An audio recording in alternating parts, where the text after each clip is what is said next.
Wow, chapter 8 was super interesting, wasn't it, you guys? Yeah. So yesterday we learned some ways to clear up some confusion we had while we were learning. And can I see the chart, Bree? We can go over that real quick.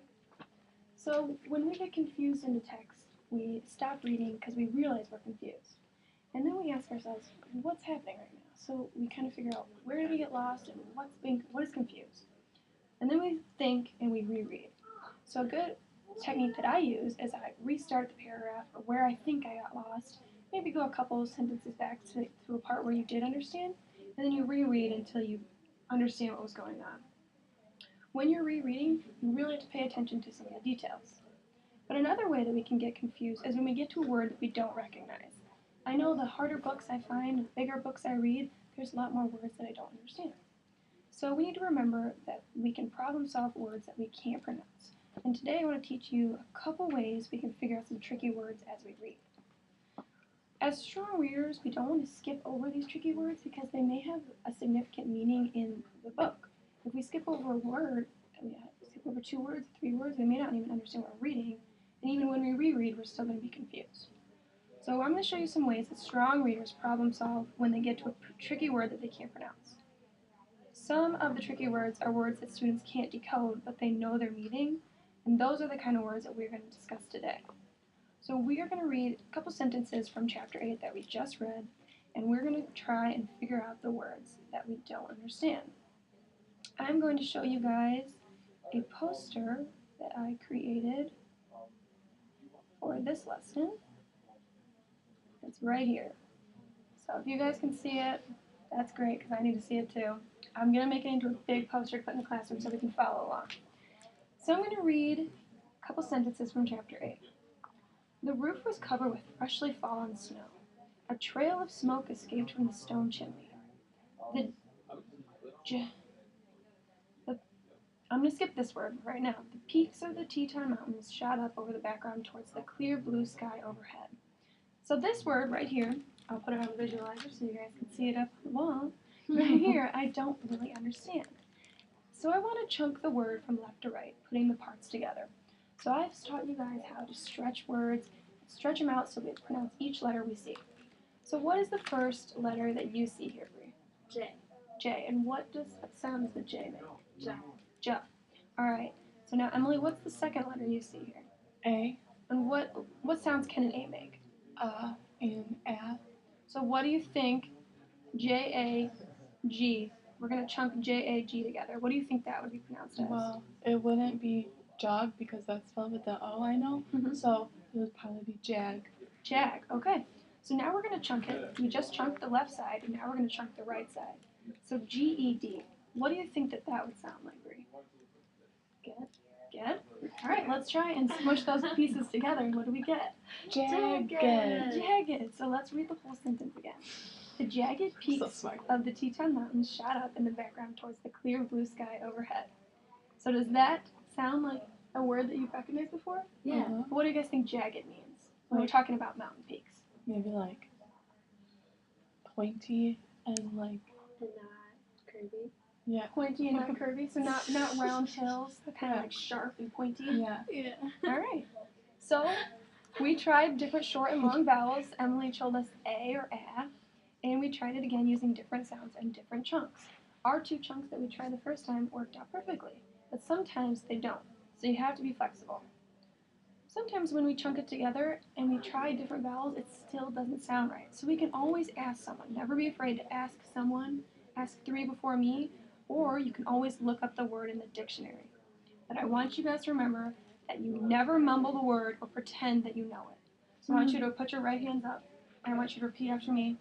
I never mumble the word. I never mumble the word. Or pretend I know it. Or pretend I know it. Awesome. So good readers never pretend that they know a word because it can really make your comprehension of the paragraph not as good as it should be. So I want you to get together with a partner.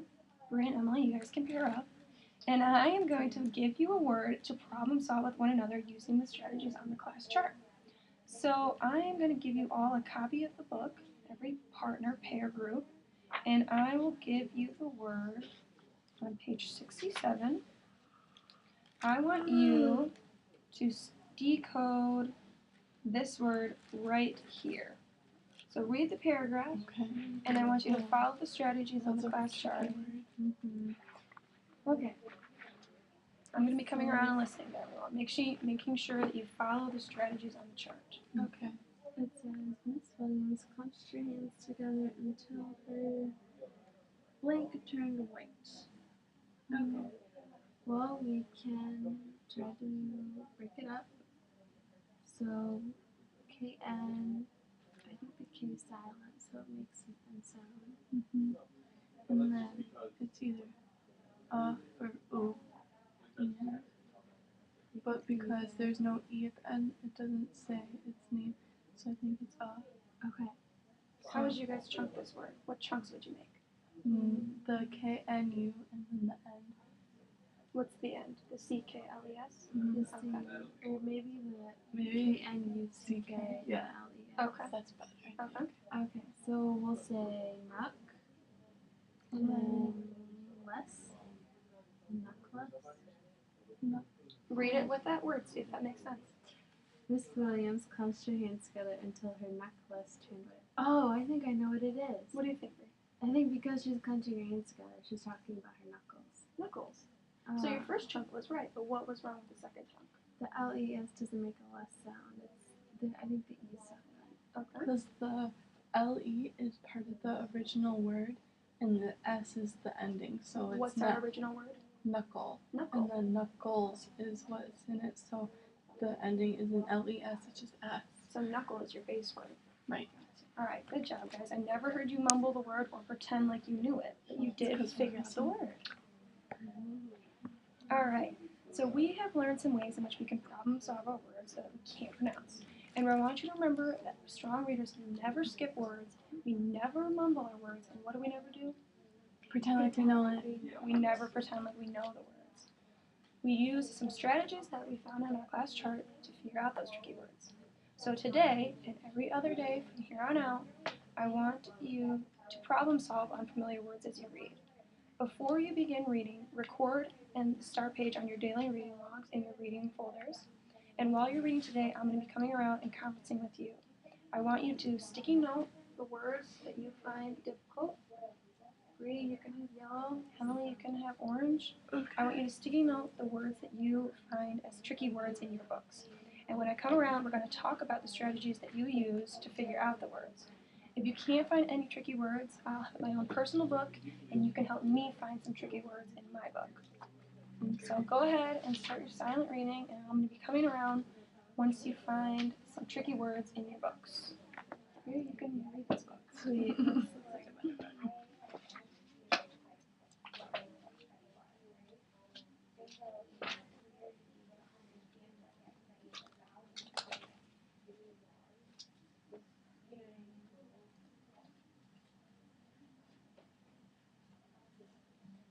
Carey, I see you found some tricky words. What is the word that you found? I found this word right here. Ooh, that is a good one. So how did you figure it out? I just split it up and did it in like sound parts. What was the parts that you had? I started with, well, first I did it wrong. I did ID and then ENT and then I did it that way. And that gave me identity and then I messed up the rest of it. So then when I took the I away and started with I and then identification, I found out that it was identification. So you chunked the word in different parts, Mm-hmm. and you tried different short and long vowels with that first I. And the first time it didn't work out, so you were flexible and you tried again. Mm-hmm. So now read the whole sentence. Where does it start? Or just read a couple words in the form. Okay, and it says, and correct identification of isolated words in grades 1 and 2. Awesome. Alright, keep working through and keep marking the words that you found tricky. Okay.